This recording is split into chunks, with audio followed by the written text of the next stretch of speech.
राजनाथ सिंह ने क्यों कहा पाकिस्तान सिरफिरा है, उसके लिए भारत का नागास्त्र तैयार है और इसी बात का मुनीर को डर लग रहा है। पाकिस्तान में जो लोग मुनीर के बेहद करीबी हैं, जिनको मुनीर का प्रवक्ता तक कहा जाता है, वो दावा कर रहे हैं कि जनवरी में इंडिया कुछ बड़ा करने वाला है। उनका कहना है पाकिस्तान को अभी से दुनिया को बताना चाहिए। फिलहाल तो पीओके में जो बगावत शुरू हो गई है, मुनीर को वो देखना चाहिए। जनवरी अभी आधा बीता है, पाकिस्तान की लाइन पूरी बदल गई है। एलओसी के इस पार और उस पार बदलाव दिखने भी लगा है। कश्मीर में अचानक इतनी ड्रिल क्यों बढ़ गई है?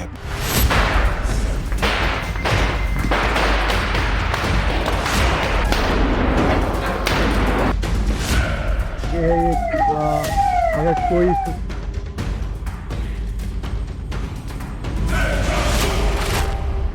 पीओके में अचानक हल्ला बोल क्यों शुरू हो गया?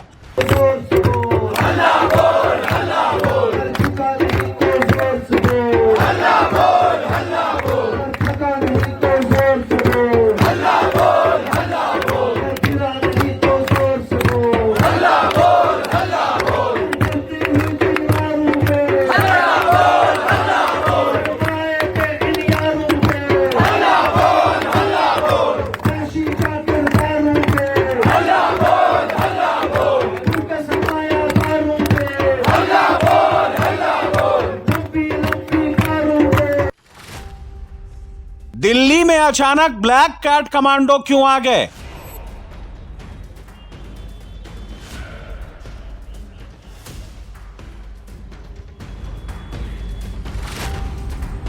इस्लामाबाद में अचानक इतना डर क्यों बढ़ गया? 23 जनवरी को हिंदुस्तान में क्या होने वाला है? जनवरी में पाकिस्तान की ट्रंप को लेकर लाइन क्यों बदल गई? जनवरी में युद्ध के लिए भारतीय सेना तोपखाना तैयार है। कहा नहीं जा सकता कि इन हथियारों की कब आवश्यकता पड़ जाए, क्योंकि हमारा पड़ोसी जो सिरफिरा है,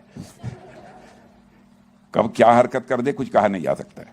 जब ये महसूस होता है कि देश के लिए कुछ बन रहा है, देश के लिए कुछ हो रहा है, तो मन में स्वाभाविक है, भारत का नागरिक मैं भी हूं, डिफेंस मिनिस्टर की बात छोड़िए, मन में प्रसन्नता होती है। और यह सब देखने के बाद एक डिफेंस मिनिस्टर के रूप में मुझे लगता है कि हम सही दिशा में आगे बढ़ रहे हैं। जनवरी में जो कुछ हिंदुस्तान में हो रहा है, जनवरी में जो कुछ बॉर्डर पार पाकिस्तान में हो रहा है, जनवरी में जो कुछ एलओसी पार हो रहा है, वो नॉर्मल नहीं है। कुछ तो ऐसा होने वाला है जिसका इशारा मिल रहा है।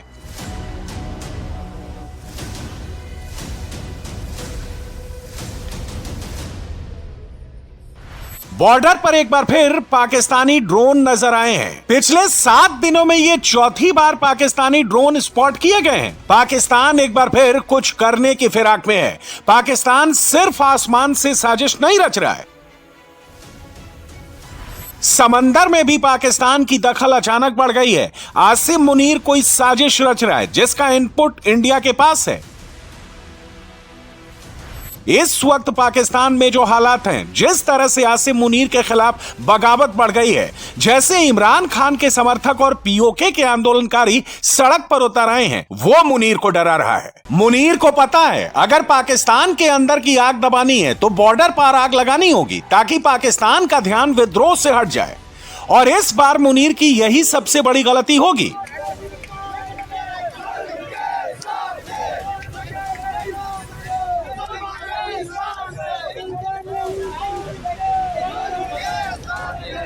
इस वक्त पूरे हिंदुस्तान में सुरक्षा कवच तैयार किया गया है।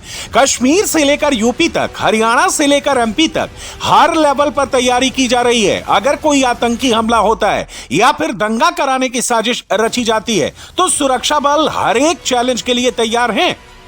भाइयों, ये मजमा कानून के खिलाफ करार दिया जाता है। इधर भीतर हो जाओ, वरना कारगर गोली चलाई जाएगी। बलवाइयों, ये मजमा कानून के खिलाफ करार दिया जाता है। तितर बितर हो जाओ, वरना कारगर गोली चलाई जाएगी। ये आम तैयारी नहीं है, ये आम पुलिस अभ्यास नहीं है। ये तैयारी उस वक्त की है जब देश को जलाने के लिए स्लीपर सेल एक्टिव होगा। ये मध्य प्रदेश का सिंगरौली है।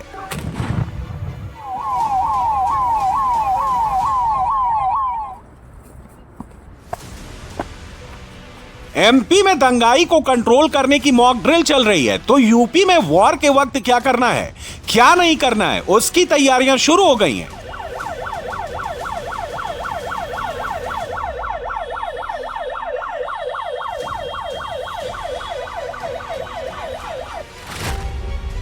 तेईस जनवरी को यूपी में शाम 6 बजे ब्लैकआउट मॉक ड्रिल होगी।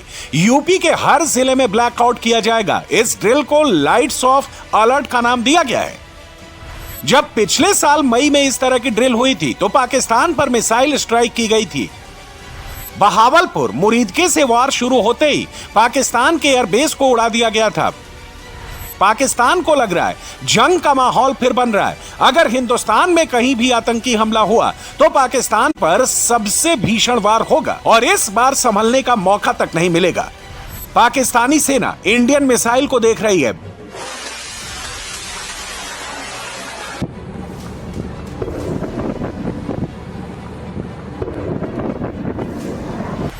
यह जानकर मुझे प्रसन्नता हुई है कि नागास्त्र के और भी आधुनिक वर्जन्स, नागास्त्र के और अधिक आधुनिक वर्जन्स अब विकसित किए जा चुके हैं।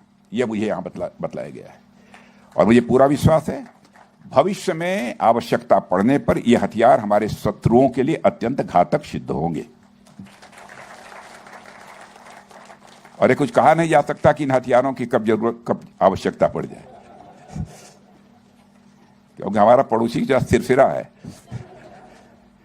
कब क्या हरकत कर दे कुछ कहा नहीं जा सकता। ब्रह्मोस, प्रलय, अस्त्र, अग्नि क्या कर सकती हैं, यह पाकिस्तान ने पिछले साल ही देख लिया है।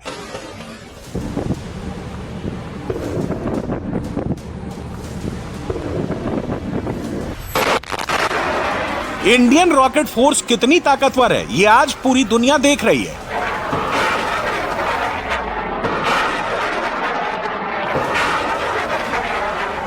यह गाइडेड पिनाका रॉकेट का पहला बैच है जो आर्मेनिया के लिए निकल गया है। पिनाका की मांग पूरी दुनिया में बढ़ गई है, लेकिन पाकिस्तान को Pinaka rocket free of cost मिलेंगे क्योंकि पिनाका का टारगेट मुनीर है। और आप लोग जानते होंगे कि लगभग 88 घंटे तक 88 आवर्स तक ऑपरेशन सिंदूर चला था, लेकिन वो 88 आवर्स अपने आप में कितने मैसिव और कितने इंटेंस थे यह शब्दों में बयान नहीं किया जा सकता। शब्दों में बताना इसे मुश्किल है। ऐसे ऑपरेशन में हर मिनट, हर फैसला और हर रिसोर्स का महत्व होता है। और जब ऑपरेशन इतने इंटेंस होते हैं तो यह मान लेना स्वाभाविक है कि उनकी तैयारी भी उतनी ही व्यापक, उतनी ही गंभीर और उतनी ही मजबूत होनी चाहिए। मई में 90 घंटे की लड़ाई के बाद इंडियन आर्मी ने जो युद्धाभ्यास किए हैं, अगर उन पर आपने गौर किया होगा तो वो डिफेंसिव वॉर एक्सरसाइज नहीं थी, वो काउंटर टेरर एक्सरसाइज नहीं थी, बल्कि वो बॉर्डर पार करके हमला करने वाले युद्धाभ्यास थे। मई में इंडियन एयरफोर्स ने पाकिस्तान के अंदर एयरबेस को तबाह किया था। इंडियन जेट्स ने बिना बॉर्डर क्रॉस किए हुए पाकिस्तानी एयरफोर्स पर फुल स्टॉप लगा दिया था। इंडियन नेवी भी पिछले 7 महीने से एग्रेसिव स्ट्राइक की तैयारी कर रही है। इंडियन नेवी के जंगी जहाजों में इतना गोला बारूद होता है जो एक पूरे शहर को खंडहर बना सकते हैं। किसी भी जंग के लिए सबसे जरूरी चीज गोला बारूद होते हैं। जंग शुरू एक गोली से जरूर हो सकती है, लेकिन जंग को जीतने के लिए करोड़ों गोलियां, लाखों गोलों की जरूरत पड़ती है और जंग के लिए इंडिया का तोपखाना भरा हुआ है।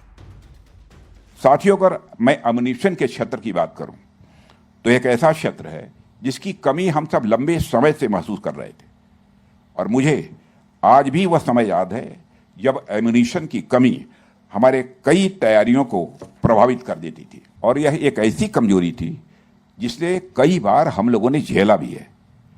और एक बहुत ही रिच और जिसको कहें बहुत समृद्ध और सक्षम राष्ट्र के लिए यह स्थिति किसी भी सूरत में स्वीकार्य नहीं हो सकती है। और आज जब मैं देखता हूं कि एम्युनिशन प्रोडक्शन में हम धीरे धीरे लेकिन मजबूती से आगे बढ़ रहे हैं, तो यह भरोसा स्वाभाविक रूप से और गहरा हो जाता है कि यह प्रयास अब हमारा जमीन पर उतर चुका है और उतर ही नहीं चुका है, जमीन पर अब दिखाई दे रहा है।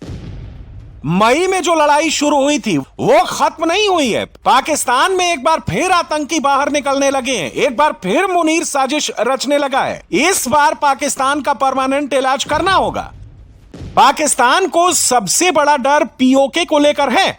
2026 में मुनीर को पहला झटका पीओके से लगा, जहां पर साल के पहले हफ्ते में मुनीर के खिलाफ जंग का ऐलान हो गया।